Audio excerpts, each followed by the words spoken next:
Stand by to fall in, Polk County. This is today's veteran.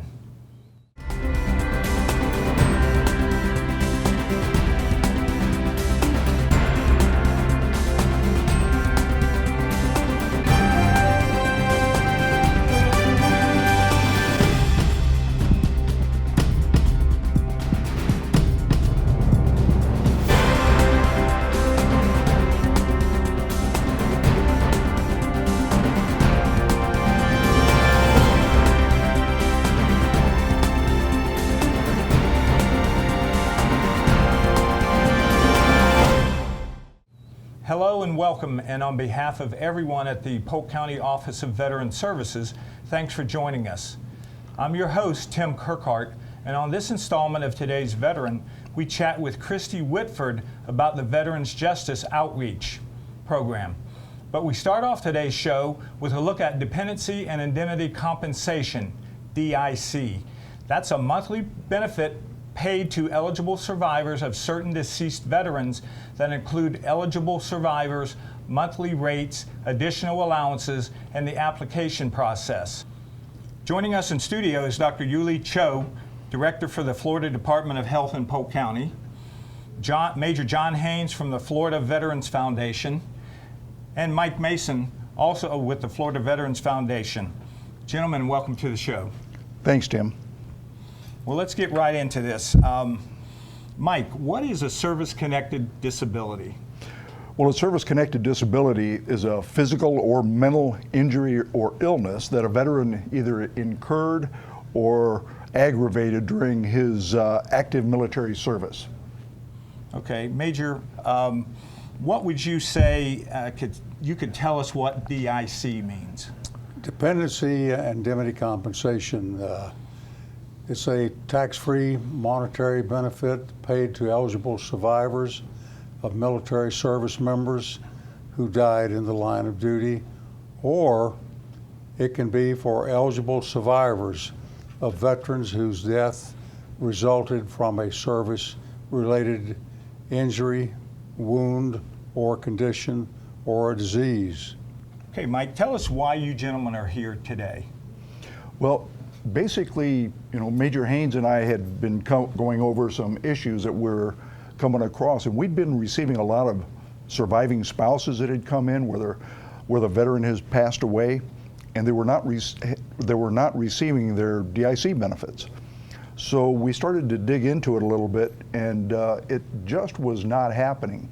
In one case in particular, we had a lady that her husband had died 10 years before in another state, and she comes to us and she said she asked if there were any benefits back then for when her husband passed away, and she was told no. He died of natural causes. But as we got into it and we started to look at the history, her husband was actually service-connected for ischemic heart disease, which, he died of a heart attack, and they had it on the death certificate that he died of natural causes. So we contacted the doctor to see if he would change the death certificate. He says it was 10 years old, so we basically refused. So we took it another step and contacted a comp and pen doctor from James Haley that had previously worked at James Haley.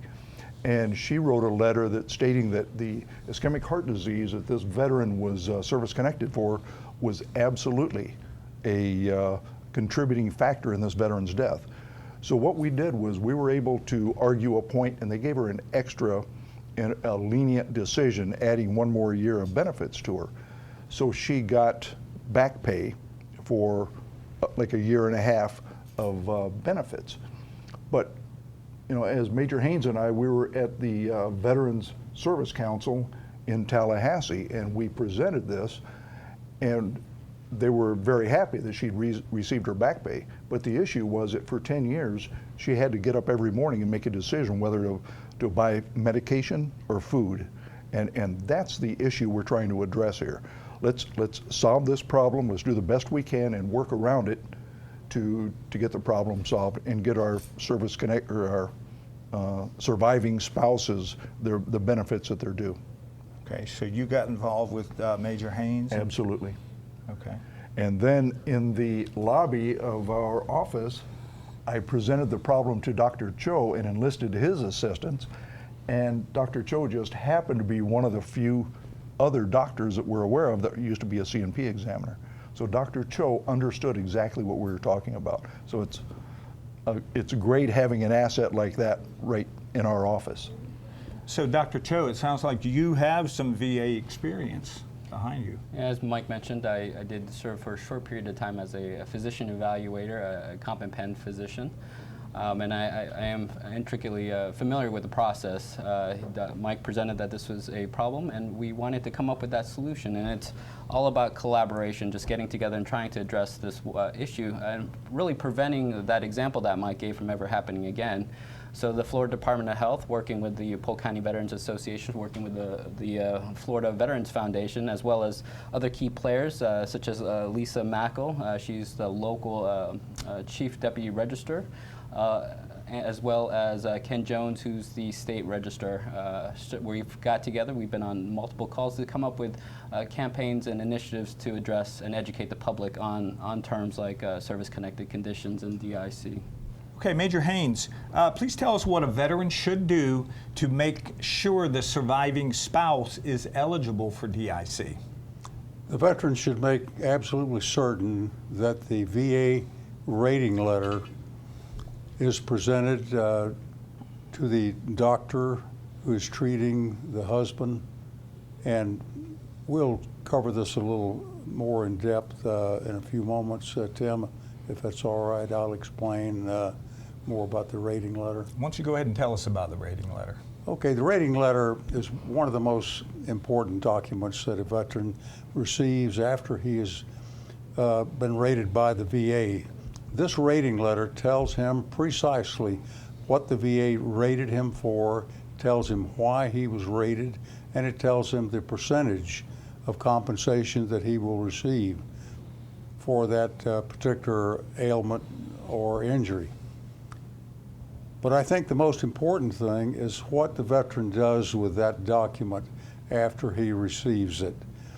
The veteran, I think, first of all, should make absolutely certain that his wife, his family, or anyone in his estate has a copy. Any treating doctors should have access to that document. It should be presented to them.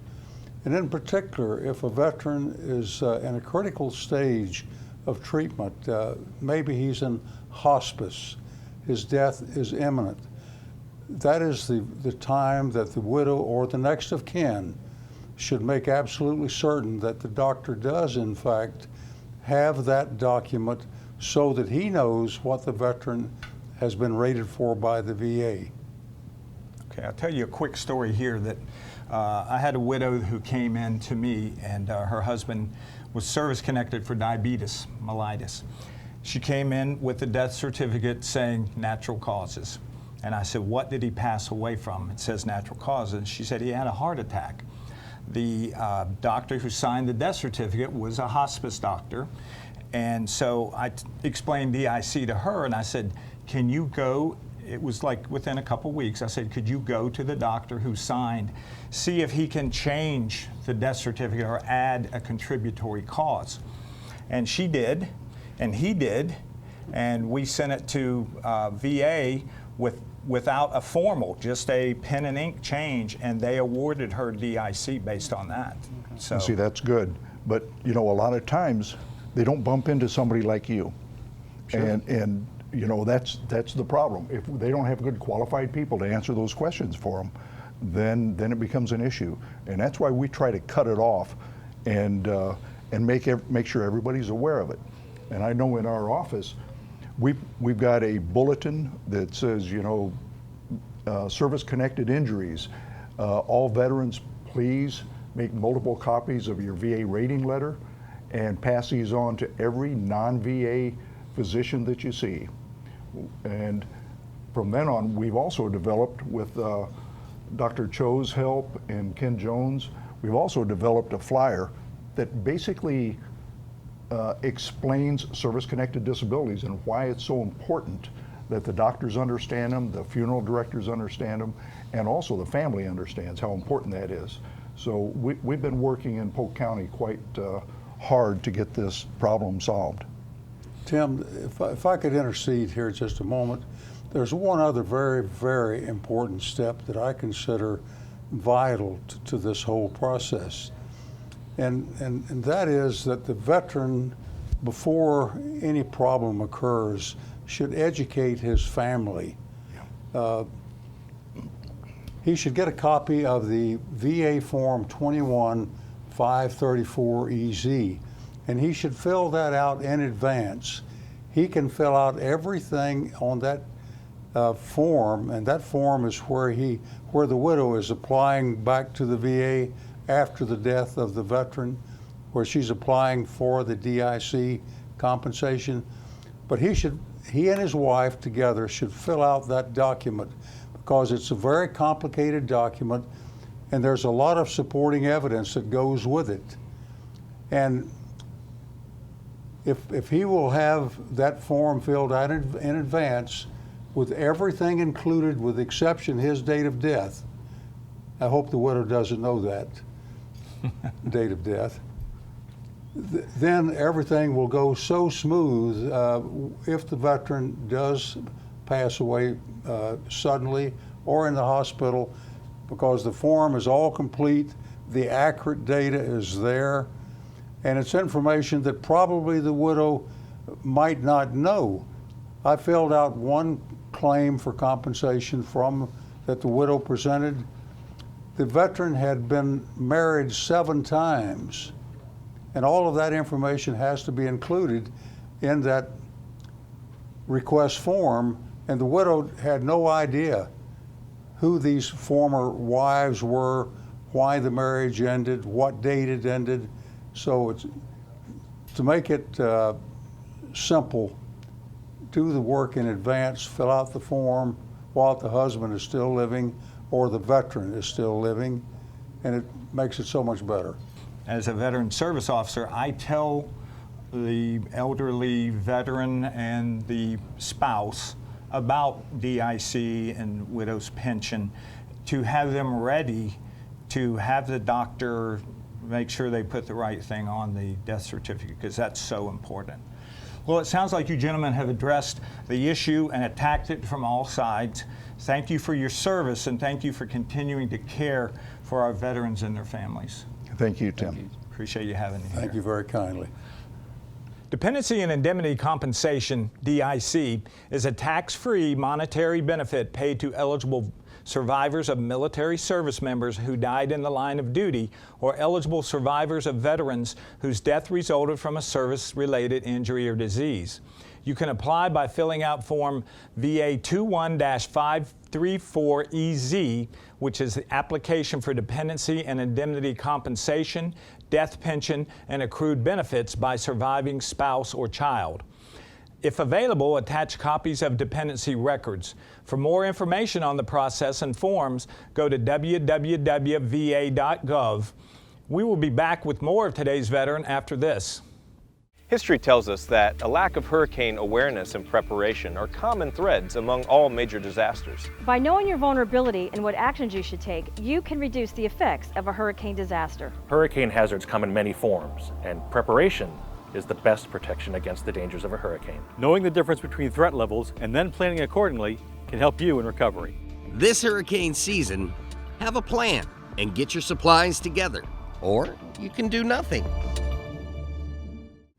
Welcome back to today's veteran. I'm your host, Tim Kirkhart. The purpose of the Veterans Justice Outreach Program is to avoid the unnecessary criminalization of mental illness and extended incarceration among veterans by ensuring that eligible justice-involved veterans have timely access to VHA services as clinically indicated. Veterans Justice Outreach Specialists are responsible for direct outreach, assessment, and case management for justice-involved veterans in local courts and jails, and liaison with local justice system partners. Joining us in studio is Kristi Whitford. Kristi, again, welcome to the show. Thank you. I'm happy to be here. We've already given a little bit of information about the program. Can you tell us, what does justice-involved veterans mean? Okay, we work with veterans that have any kind of involvement in the legal system. A lot of them are incarcerated. I would say most of the veterans we work with are incarcerated in the local jails.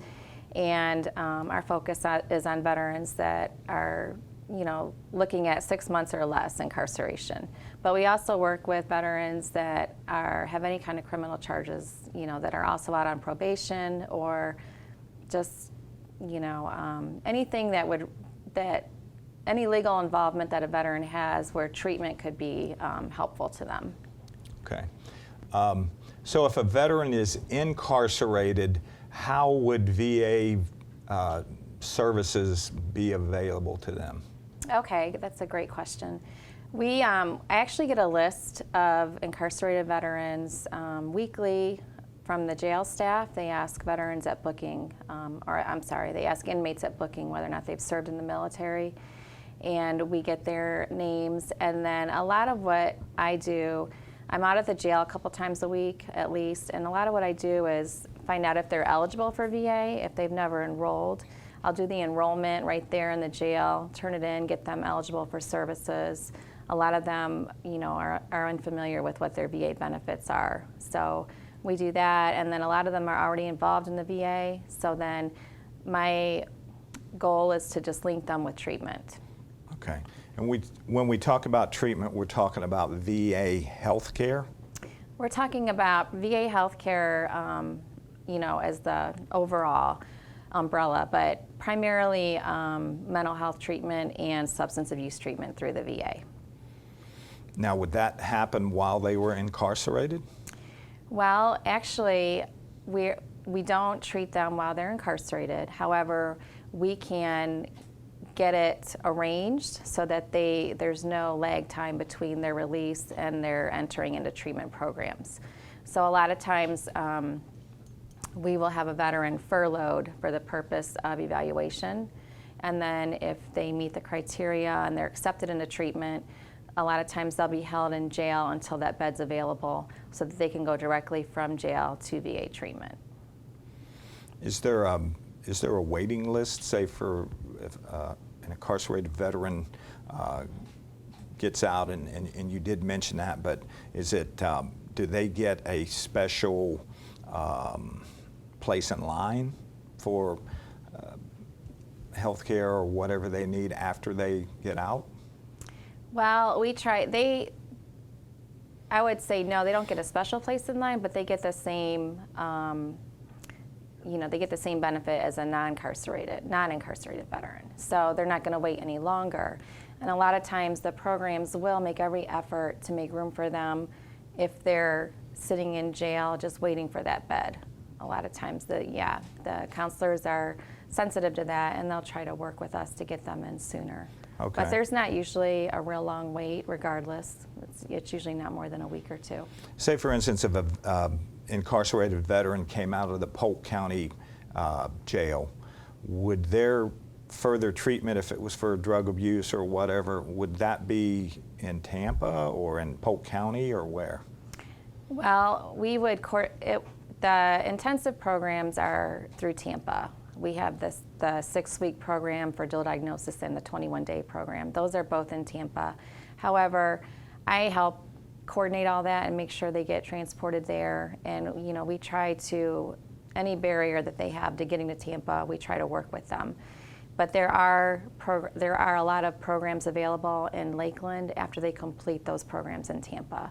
They can follow up with aftercare and ongoing treatment. And would that be funded by the VA? Yes. Yes. Okay. Is there like halfway houses, or how would that work? We have a lot of options for housing, and a lot of times that is an issue. We have a program in Newport Richey where they can live up to 2 years, and that program, Steps to Recovery, they assist with all of their VA treatment, getting them to treatment, making sure they comply with treatment, that kind of thing. That program requires them to attend AA and NA meetings daily, and there's a lot of supervision provided. And we have a couple other programs as well in the Tampa area. Okay.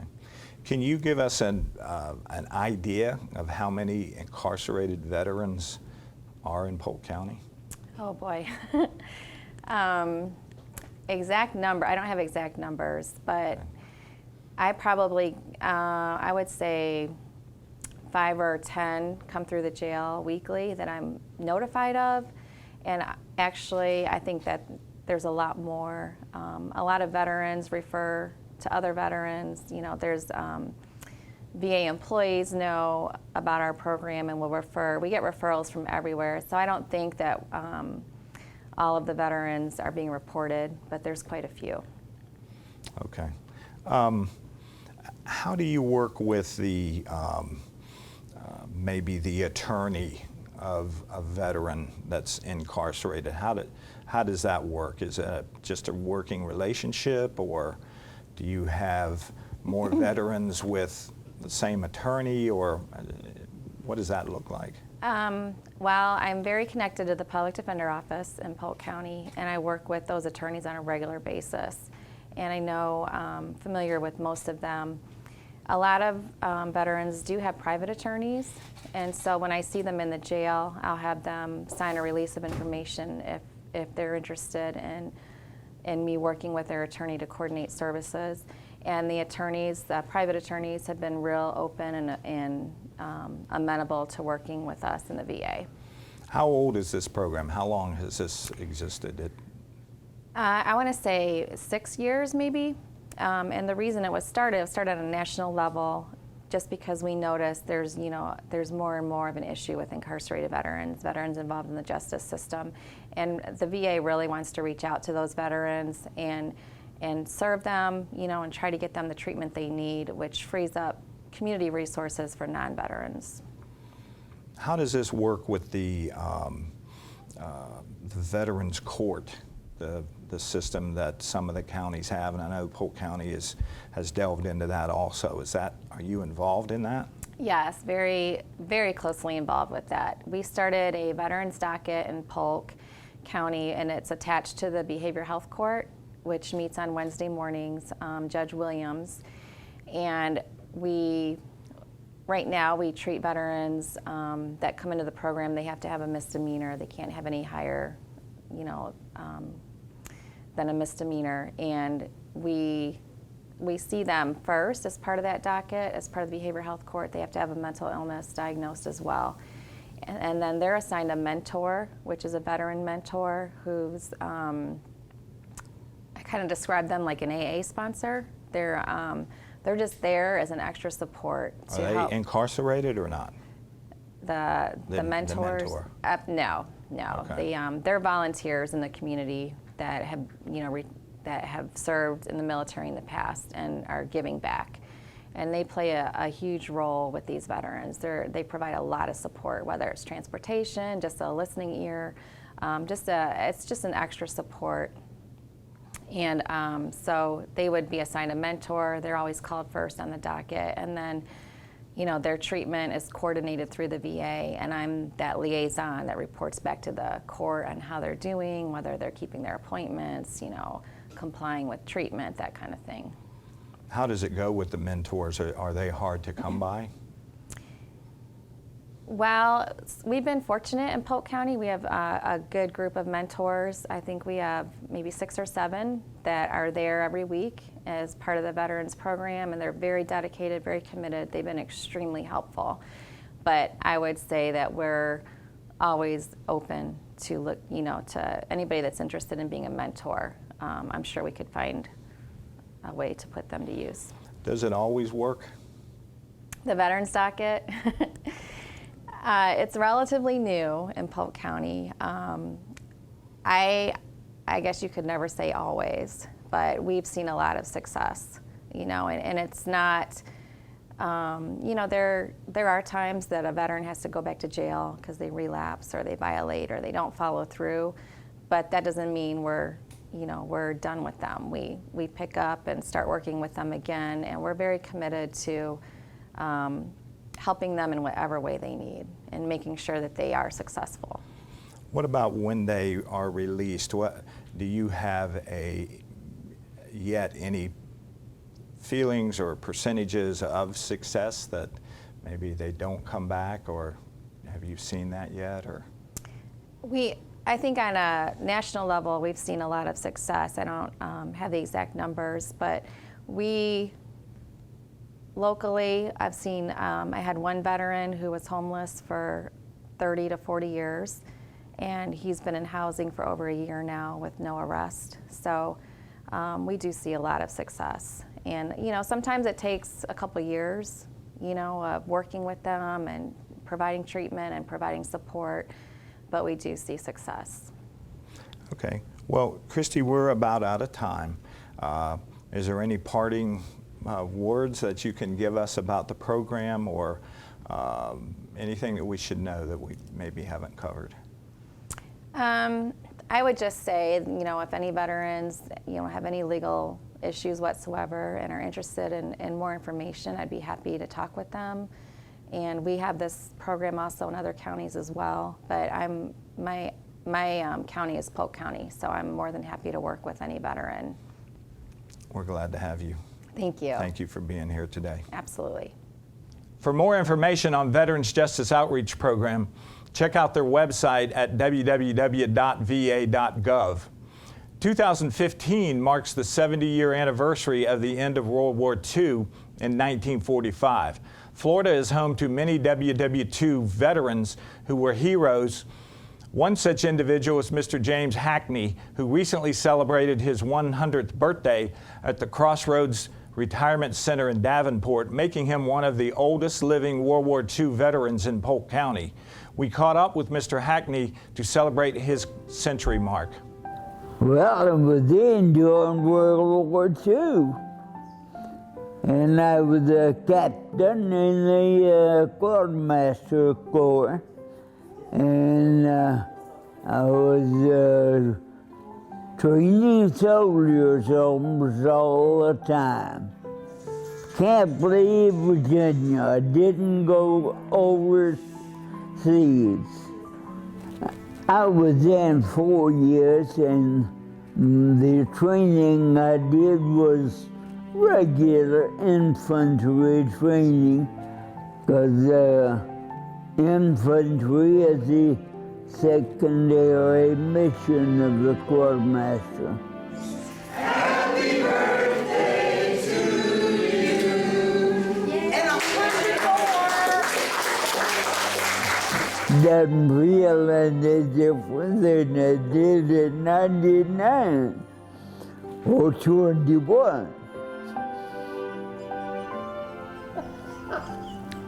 That's going to do it for this edition of Today's Veteran. I want to thank our guests today, Dr. Yuli Cho, Major John Haynes, Mike Mason, and Kristi Whitford. But most of all, I want to thank you for joining us. Remember, for help and information regarding claims, benefits, and services available to veterans and their families, call the Polk County Veterans Service office at 863-534-5220 or log on to the Polk County website at polk-county.net. I'm your host, Tim Kirkhart, and we will see you next month.